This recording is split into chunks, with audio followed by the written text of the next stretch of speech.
really need to know is that Tumblr is a social media platform, it's a blogging platform with social aspects that make it a really great community. It started in 2007.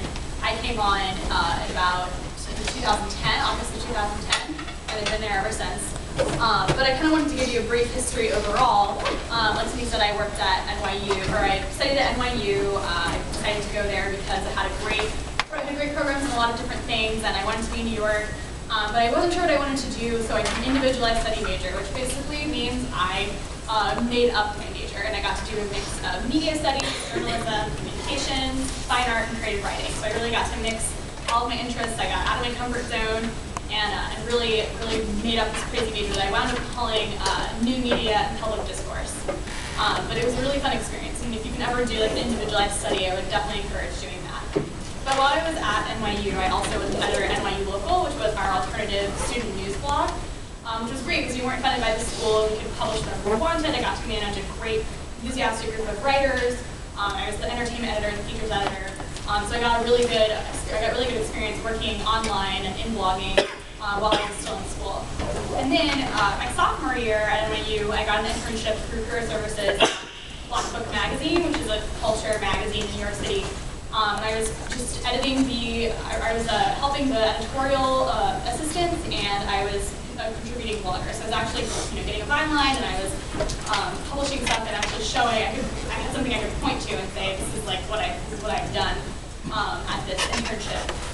So while I was at Black Book, one of my bosses kind of wanted to make a move over to the Village Voice, which is an old newspaper that's been around since the 50s. In New York City, it's an alt weekly, and he said, hey, do you want to come be my intern at the Village Voice? And you just never know what's going to happen. So I took the opportunity to go to the Village Voice. And so I had 2 internships under my belt there in the media industry in New York. And one thing led to another, and then I came to Tumblr. But meanwhile, I was keeping a Tumblr blog. The same boss kind of took me aside one day when we were still at Black Book and was like, are you on Tumblr? Like, do you tweet? Like, what's going on with that? This was in 2009. And I was kind of like, what's Tumblr? I had no idea. So he showed me, and I was like, I don't get it. Where are the comments? But yeah, and so then I got really into it, and I was like, oh my god, like everything that I love is here.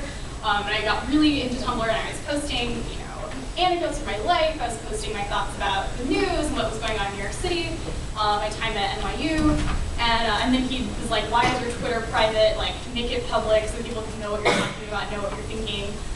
So he really shaped my social media presence, but I'm going to talk a little about that in a little bit.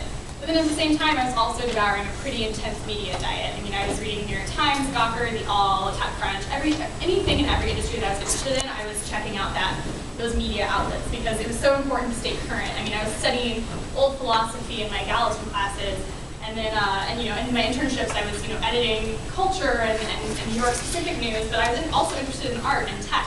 So I wanted to stay up to date, and I think that it's really important to read a lot. Just make sure that you are informed and current in the things that you're interested in, because it can only help you be, 1, more interesting at parties, 2, great at an interview. So to kind of back me up, this financial reporter that I really admire at Reuters, named Felix Salmon, says,